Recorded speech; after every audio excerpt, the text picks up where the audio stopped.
So, hello, members of the Competence Network. Hope you're doing well. We've got another really interesting interview for you today with Harriet Williamson, who is a mental health activist and writer.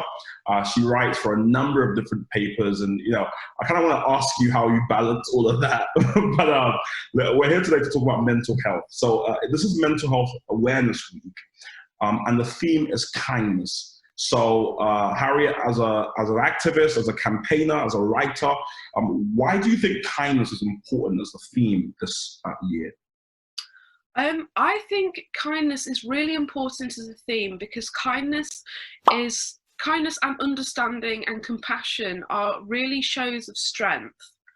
And I think that they make the world a healthier and better place to live in.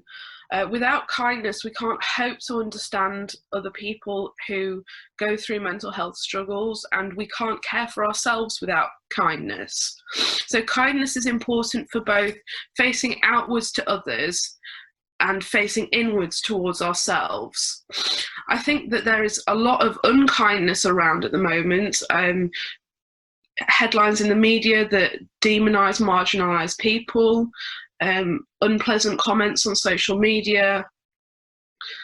The whole idea of kindness, I think, is just so important for ensuring that everybody gets an equal chunk of this world and is able to enjoy their lives.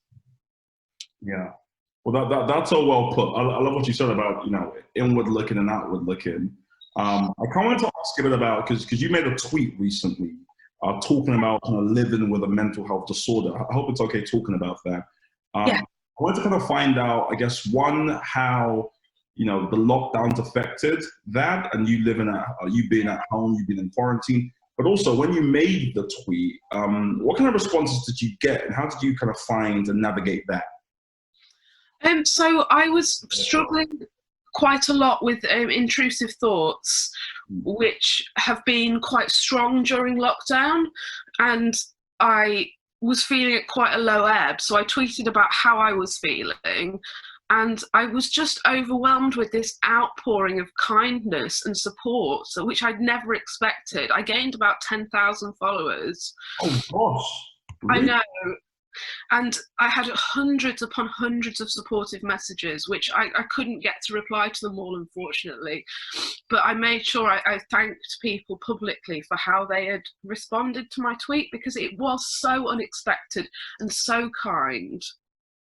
And I appreciate that so much. I think that's one of the really good parts of social media that doesn't often get talked about enough. And I think that under lockdown, a lot of people are suffering. This is not unique to me. This is not just my issue. And I think that by voicing that, I may have given a voice to other people who maybe couldn't say how they were feeling, because they might have felt ashamed, or they might have felt too alone, or they might have been mindful of the stigma that does still follow having mental health problems and being quite open about them. That's so interesting what happened there, because what's often said of social media is it's kind of the place you stay away from if you have mental health issues, or in fact, it's often credited for exacerbating issues people have. So what would you put that down to? I mean, you said it was shocking, I can imagine it, but what would you put it down to that somehow you kind of buck the trend a bit and you experience something that a lot of people haven't often said they've experienced? I would say that I think people were just really ready to hear it under lockdown, because it is so difficult for people. According to the charity Rethink Mental Illness, it's around 80% of people with pre-existing mental health conditions who say that their symptoms have actually worsened under the coronavirus lockdown conditions. And so this is a very common experience. And I think that, it gave people a bit of a voice, my tweet. Yeah. No, yeah. I mean, it was really a joy to see. As someone who covers politics, it's often unkind, the kind of commentary you see. So to see people willing to hear and support you was absolutely amazing. Like I read the tweets back, and it was a joy to just see some hope and some positivity amidst lots of negativity. Yes, it was amazing.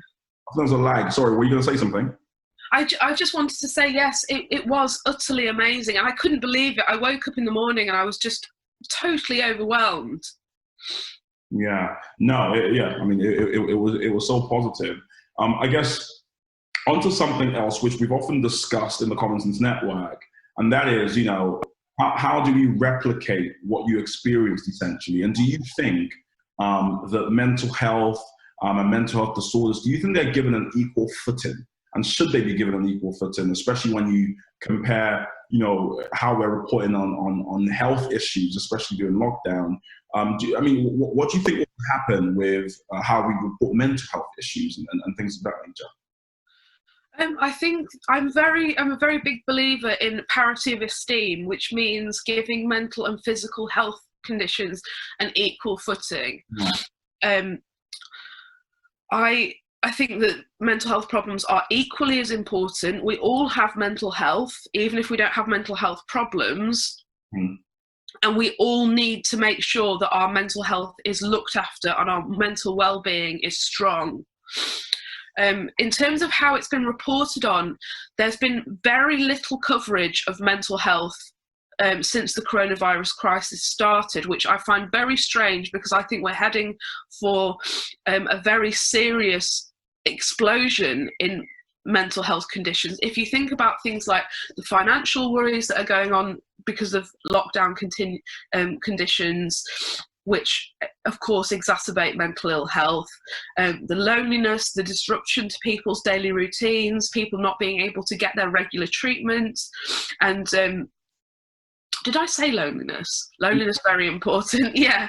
And the idea that we don't know when this is going to potentially end. I mean, there has been an exit strategy now outlined by the government, but it is not guaranteed. Apparently, it depends on the science, which of course is a good thing. But I really do believe that we are heading for something big in terms of people's mental health getting quite bad because of this. I'm sorry if I haven't put that quite well, and there's also the grief that people are experiencing. My auntie died recently, and we had to watch her funeral yesterday via webcast, which was a very lonely and disconnected experience. People are not able to have wakes, see their families at funerals. They're not able to grieve in the way that they would normally do. All of that will have an impact on mental health. Yeah, I'm very sorry to hear about your auntie, of course. I hope you and your family are doing well. I mean, you speak there about the lasting impact, and the United Nations recently came out and said that they think there's a mental health crisis looming. And I guess the difficulty is, we've never been here, at least in our lived, in our lifetime, we've never been in this place before. It's unprecedented. Do you think the government's doing enough to actually prepare for this looming mental health crisis, as the United Nations put it? You just said there as well, you think there are some pressures are still yet to come, and an explosion, as you called it. I mean, are you hopeful about how the government will deal with that, or what are your thoughts on that? Well, from what we've seen over the last nearly 10 years of Conservative rule, I am not hopeful at all that they're going to deal with this in the right way. Under the Conservative government, we've seen a real-time reduction in spending on mental health services. So as the years have gone on, mental health has not been prioritised as they said it would. There has been no parity between the funding. Mental health makes up, I think it's 23% of all care under the NHS, yeah. But it's only given 11% of the funding. So that's not parity. That hasn't happened. And the lack of talking, recognition from the government about this crisis that the United Nations says is coming, and I believe also is coming, really shows, I think, that they're not thinking about it. They're not prepared. Obviously, I don't know what goes on behind closed doors in COBRA meetings and such like, but when Boris Johnson was asked a couple of weeks ago at the Daily Briefing about a potential spike in suicide rates, his response was that they would be giving more money to mental health charities. Now, charities are amazing and they do incredible work, but I don't think we should rely on charities to do the work of the NHS. Charities are fantastic, and organisations like Mind and the Samaritans I have a huge amount of admiration for, but we pay taxes to go into a national health service which should be there to help, treat, service everybody who needs it. Yeah, absolutely. I mean, you know, what as you said, I guess we should be helpful, but at the same time, if we take a look at what we've seen so far, there might be cause to be doubtful. But I guess one thing I also want to kind of get your thoughts on is, so whilst we wait for the government to act, you know, what can we be doing as kind of citizens, especially during this pandemic, to kind of look after each other, but also to alleviate some of the pressures people may be feeling? I mean, we've seen lots of different groups emerge, you know, people putting money together to help out materially in their local communities. But I guess, seen as the theme this year is kindness, my thought is, you know, what do you think we can do to be kinder to each other? How can we be kinder to each other? And perhaps what might be quite interesting to hear as well is, you know, what's the kindest act you've received this lockdown season that's really kind of made you smile?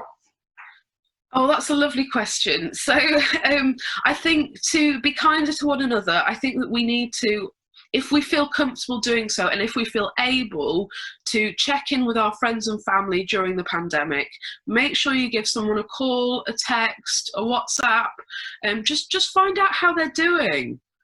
Even asking that question can be so valuable and important to somebody who feels like they're on their own and they're struggling. It's that knowing that somebody is out there who cares about you. In terms of social media use, if you've got something that's unpleasant to say and you wouldn't say it to somebody's face, don't put it online. Just don't do that. Yeah. I'm sort of helping lift the spirits of friends and family during the pandemic, and a couple of strangers as well, by making handmade cards, watercolours, that sort of thing, and just sending them out free of charge. And apparently that's really cheered a couple of people up, which is nice. My kindest act was I got a lovely card back with a hand-done cross-stitch in it that showed a painting, because I do a bit of painting, and a cat, and I just loved that. It was so personal, it was so lovely, and it was from a friend from university, and it made me feel sort of seen and important and wanted, and it cheered me up for my whole week. Yeah, just that little act of kindness. That's lovely to hear. I see the cat is making an appearance as well. He kind of perked up when you said something there. Well, what's next for you then? I mean, so you've had lots of interest online. You've had this, I mean, for all intents and purposes, viral tweet. You know, lots of new people are looking at your work. Well, what's next for you? Oh, well, that's a great question. I'm doing a couple of things for Mental Health Awareness Week, a couple of guest posts. I'm doing this podcast. I've got another podcast coming out about my other great topic, which is politics, which I love to talk about. I am just trying to make sure I use my platform for what I think is important, so that it reflects my values of left-wing politics, kindness, compassion to people with mental health problems, and raising awareness about different mental health issues. Because I think there's a real problem still in the fact that some conditions like depression and anxiety are seen as palatable, while others like borderline personality disorder and psychosis, schizophrenia, are still highly, highly stigmatized. Yeah. My other bit of news is that I'm taking over the footballer Neville Southall's Twitter in a couple of weeks to do a mental health awareness bit. So I'm quite excited about that. Very cool. Oh gosh, we'll be sure to look out for that. I'm sure if you send us the details, we can publicize that as well. That would be amazing. That was amazing. Well, thank you so much for sharing your platform with us and for helping all our viewers kind of navigate this season. Kindness is the theme, and I think you've been very kind in taking part in this. And we wish you all the best in the future. And thank you so much. It's absolutely my pleasure. Thank you for having me on. This has been a great experience. Thank you, Mike. Super.